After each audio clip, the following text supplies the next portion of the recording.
एक बड़े से दरख्त पर टुनटुनी नाम की एक चिड़िया रहती थी। टुनटुनी चिड़िया बहुत गोरी और खूबसूरत थी। आसपास के सब परिंदे टुनटुनी के हुस्न के दीवाने थे। वो जहाँ भी जाती लोग उसे ही देखते रहते थे।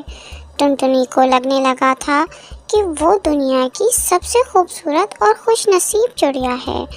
वो अपने आगे किसी को कुछ ना समझती, वही करती जो उसका दिल करता था। उसने बहुत सारे ख्वाब भी देख लिए थे अपने आगे की ज़िंदगी के लिए। इसी जंगल में एक बदसूरत चिड़िया भी रहती थी। उसका नाम कल्लो था। कल्लो बहुत समझदार थी, मगर लोग उसे उसके रंग की वजह से नापसंद करते रहते थे। वो बेचारी कुछ भी कर लेती थी, कोई उससे खुश नहीं होता था।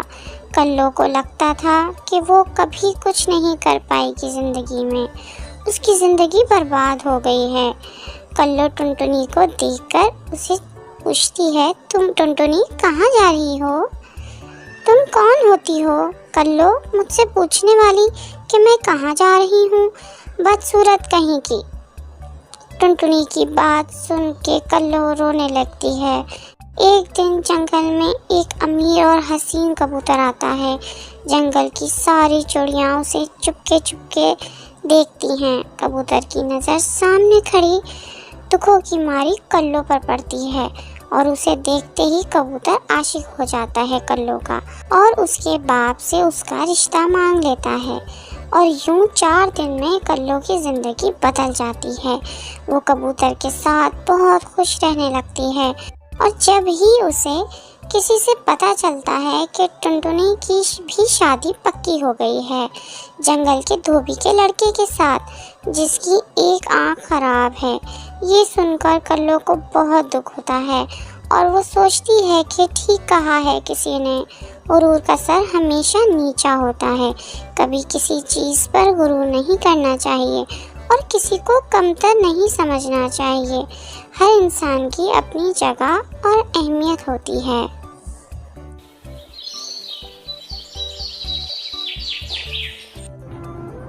टुनटुनी, तुम क्यों खुश नहीं होती हो? मैं तो तुम्हें अपने साथ शादी करके बड़े घर में इसलिए लाया था कि तुम मेरे साथ खुश रह सको, मगर तुम तो कभी मेरी किसी बात से खुश ही नहीं होती हो। हर वक्त मुंह बनाए रखती हो, कभी भी नहीं मुस्कुराती। गोलू जी, मैं आपके साथ खुश रहना चाहती हूँ। मैं आपको कैसे यकीन दिलाऊं, मगर मैं क्या करूँ, मेरे मुंह का जायका हर वक्त खराब रहता है। मैं कुछ मज़ेदार, कुछ चटपटा खाना चाहती हूँ। मैं चाहूँ भी तो मुस्कुरा नहीं सकती।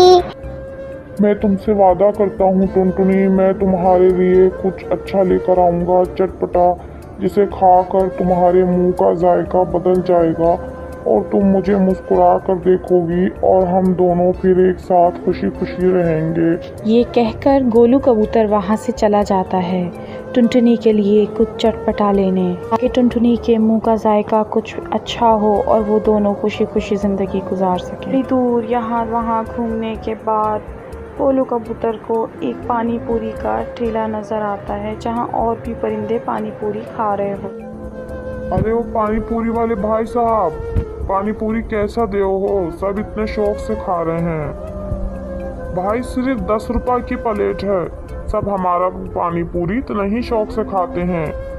गोलू कबूतर सोचने लगा कि क्यों ना एक प्लेट पहले अपने लिए बनवा कर चख लूँ, ताकि कहीं ऐसा ना हो कि टुनटुनी को पानी पूरी अच्छी ना लगे और उसका मूड और ख़राब हो जाए। चलो हमारे लिए भी एक प्लेट बना दो।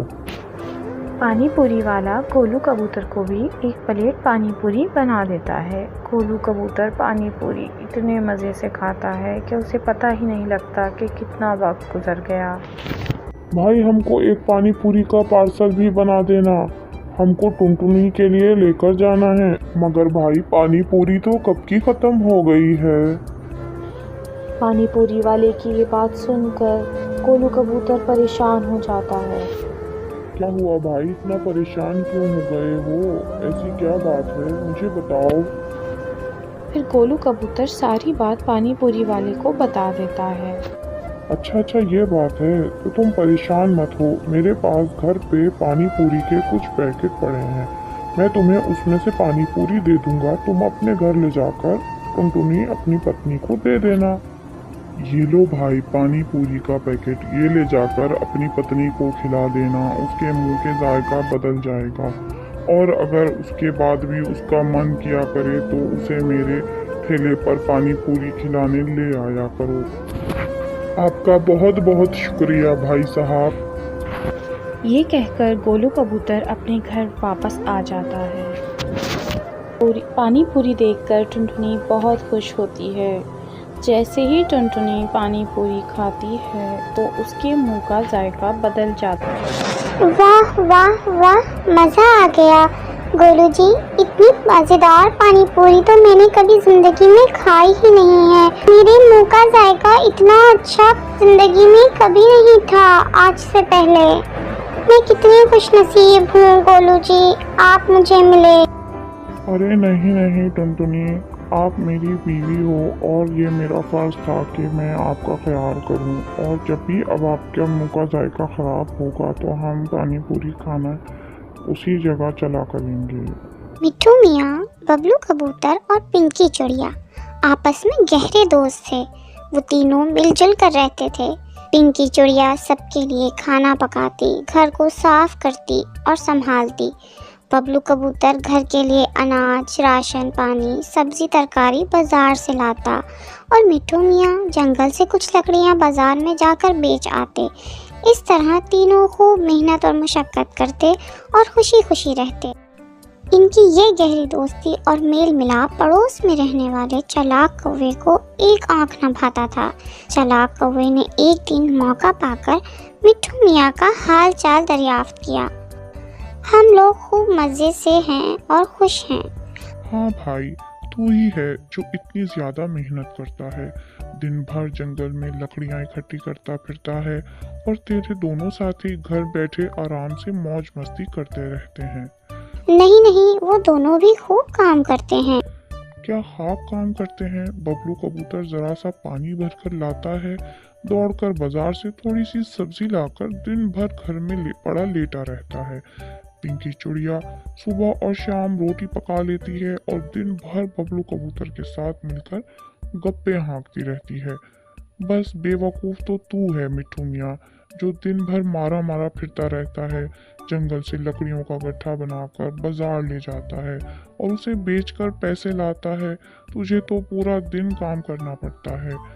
कौवे ने चालाकी से काम लेते हुए मिट्ठू मियाँ को अपने झांसे में लेने की कोशिश की। नहीं नहीं, ऐसा हरगिज नहीं है। अच्छा ठीक है, इतना बोलकर कौवा अपने रास्ते चला गया और मिट्ठू मियाँ लकड़ी लेने जंगल चला गया। उसके दिल में ख्याल आया कि कौवा सही कह रहा है, काम काज तो मैं जी ज़्यादा करता हूँ। मिट्ठू मियाँ शाम को घर लौटने के बाद बबलू कबूतर और पिंकी चिड़िया से कहा, रोज़ रोज़ लकड़ियाँ लाते लाते मैं बहुत ज़्यादा थक गया हूँ, इसलिए हम आपस में काम तब्दील कर लेते हैं। मैं घर पर रहकर खाना बनाया करूँगा। बबलू कबूतर और पिंकी चिड़िया ने जब ये अनोखी बात सुनी तो बहुत हैरान रह गए। पहले तो दोनों ने मिट्ठू मियाँ को मनाने की कोशिश की, लेकिन जब वो ना माना तो फिर बबलू कबूतर ने कहा, चलो ठीक है, मैं ही जंगल से लकड़ियाँ ले आया करूँगा। दूसरे दिन बबलू कबूतर लकड़ी लाने जंगल चला गया। शाम हो गई लेकिन बबलू कबूतर घर वापस नहीं आया। पिंकी चिड़िया को बहुत फिक्र हुई। उसने कहा कि चलो मिट्ठू मियाँ बबलू कबूतर को जंगल में तलाश करते हैं, तुम घर पर ही रहो, मैं खुद जाकर देखता हूँ कि बबलू कबूतर को देर कैसे हो गई। मिट्ठू मियाँ थोड़ी देर बाद घर लौटा। वो बहुत उदास था। उसने पिंकी चिड़िया को बताया कि बबलू कबूतर जब लकड़ियाँ लेकर लौट रहा था तो बिल्ली ने उसे मार कर खा लिया। पिंकी चिड़िया की आंखों में आंसू तैरने लगे। मिट्ठू मियाँ भी रोने लगा कि तीन दोस्तों में से एक की फजूल में चालाक कौवे के बहकाने की वजह से जान चली गई। सवेरे उठकर मिट्ठू मियाँ पिंकी चिड़िया को कौवे की सारी बातें बताकर रोते हुए माफ़ी मांगने लगा और कहा कि अब हम दोनों मिलजुल कर ही रहेंगे, और ये वादा भी किया कि वो आइंदा कभी भी चालाक कौवे से नहीं मिलेगा।